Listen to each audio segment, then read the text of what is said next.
नमस्कार, मैं हूँ रिजाना परवीन और आप देख रहे हैं न्याय टीवी। कोर्ट की खबरें अब विस्तार से।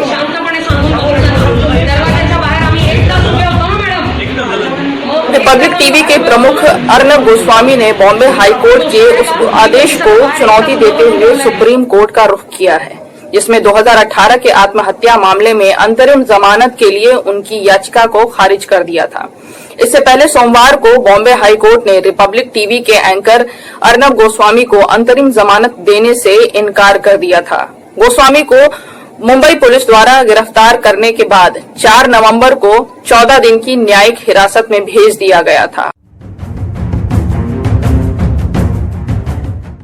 न्यायालय ने कहा था कि संविधान के अनुच्छेद 226 के तहत उच्च न्यायालय द्वारा असाधारण क्षेत्राधिकार के प्रयोग के लिए कोई मामला नहीं बनाया गया, जबकि याचिकाकर्ताओं के पास सीआरपीसी की धारा 439 के तहत नियमित जमानत की मांग करने का उपचार उपलब्ध है। गोस्वामी और अन्य सह अभियुक्तों ने अनुच्छेद 226 के तहत अपनी गिरफ्तारी और रिमांड के खिलाफ हाईकोर्ट में बंदी प्रत्यक्षीकरण की याचिका दायर की थी।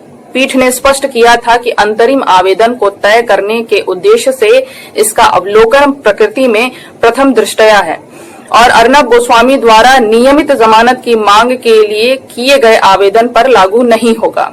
अंतरिम आवेदन की अस्वीकृति को वैकल्पिक उपायों की मांग करने वाले याचिकाकर्ताओं के लिए बाधा के रूप में नहीं माना जाएगा। पीठ ने कहा कि प्रकृति केवल मौजूदा आवेदन तक ही सीमित है।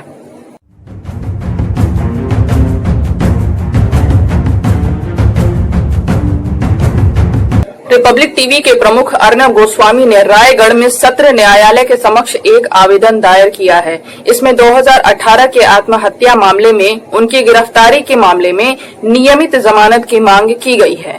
गोस्वामी ने इस मामले में खुद को निर्दोष बताया है।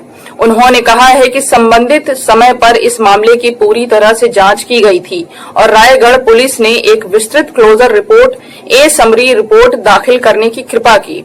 मुख्य न्यायिक मजिस्ट्रेट रायगढ़ एक्ट अलीबाग के समक्ष उक्त क्लोजर रिपोर्ट पेश की गई थी।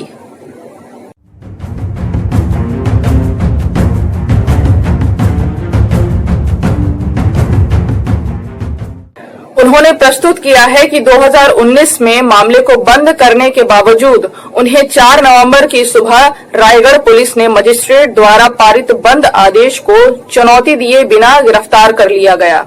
दायर याचिका में ये आरोप लगाया गया है कि पुलिस रुकी नहीं और पुलिस ने उसके और उसके परिवार के सदस्यों पर क्रूरतापूर्वक और मौखिक और शारीरिक रूप से हमला किया। 4 नवंबर 2020 को प्रासंगिक समय पर यह रिकॉर्ड का एक निर्विवाद मामला है कि श्री सचिन वेज एक मुठभेड़ विशेषज्ञ और हमले के हथियारों से लैस 20 से अधिक वर्दीधारी पुलिस अधिकारी सुबह आवेदक के घर में घुस गए। बलपूर्वक आवेदक को घर से बाहर घसीटा गया।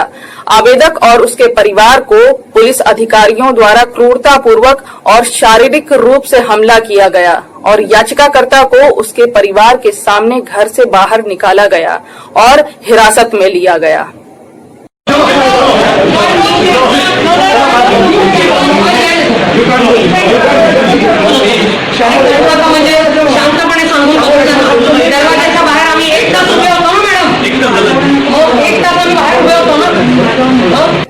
तो आज बस इतना ही।